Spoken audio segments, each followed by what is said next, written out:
ئەو کەسەی کە خۆشەویستی خوا نەچبێتە ناو دڵیەوە بەڕاستی ڕەزیلی و پیسکەیی تەماحی پارە و پول ئەچێتە ناو دڵیەوە ئەو کاتە دڵی بۆ گەن ئەکا. خوا پەناماندا. پێغەمبەری خۆشەویستمان صلی الله عليه وسلم لە حەدیثا فەرمێ ئەم بەنی ئادەمە زۆر عەجیبە. ئەگەر دۆڵێک ئاڵتونی هەبێ حەزەکا ببێ بە دوان، ئەگەر دوانی هەبێ حەزەکا ببێ بە سیان، هیچ تێری ناکە ئیلا خۆڵی بان قەبرەکەی نەبێ کاتێک کە ئەمرێ.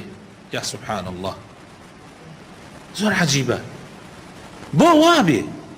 بۆ وابێ لە کاتێکا کە پێشوەکانی خۆی باشترین دەرسن بۆی، باشترین پەندن بۆی.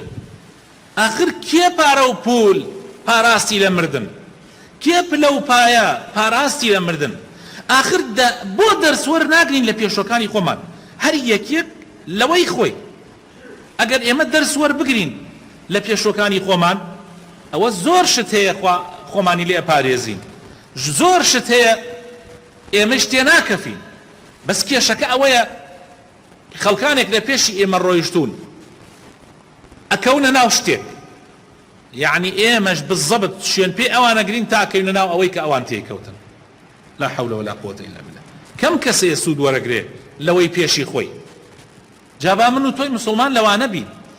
ئەگەر خوای تەعالا لەم دنیاە دووسێ فلسی پێداین با بزانین حەقی خوا چییە لەناو ئەو دووسێ فلسە. کوڕەوە خوا دووسێ فلسە. خۆشەویستەکانم، دڵت خۆش نەبێ وابزانی با خاوەنی ئەوەنە ملیۆن دۆلار بی، ئەوەنە ملیار دۆلار بی. ئەوە چییە یعنی؟ خوا بێ بە یەک چرکە لێ تێسێنێتەوە، بە یەک چرکە.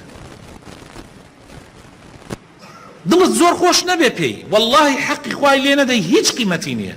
واللهی حەقی برا مسلمانەکانتی لێ نەدەی، هیچ قیمەتێکی نییە.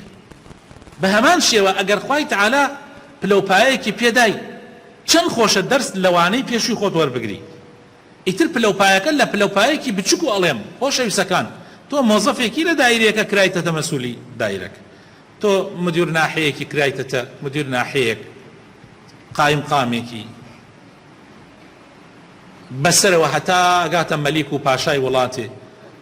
ئەقەینا ئاخر پاشا گیان هەر ئاوا پرسیار بکە لە خۆت، یعنی بڵێ باشە من ئەگەر ئەم پلەپایە بۆ کەسێت بمایە ئەگەیشتە دەستی من، ئەیدە من ئەتر ئەم پلەپایە کە خوا داوێتێ من بۆ چاکە و بۆ عەدالەت بەکاری نێنم، بۆچی بە شێوەیەک بەکاری نێنم هەموو عالەم بڵێ دەک ڕەحمەت لە باوک و دایکی، ڕەحمەت لە خۆی.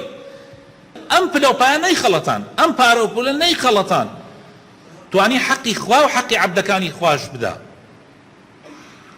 بەڵام ئەگەر دەرس وەرنەگری لە پێشوەکانی خۆت واللهی ئەبێتە مایی لەعنەت، واللهی خەڵک نەفرەتت لێەکە.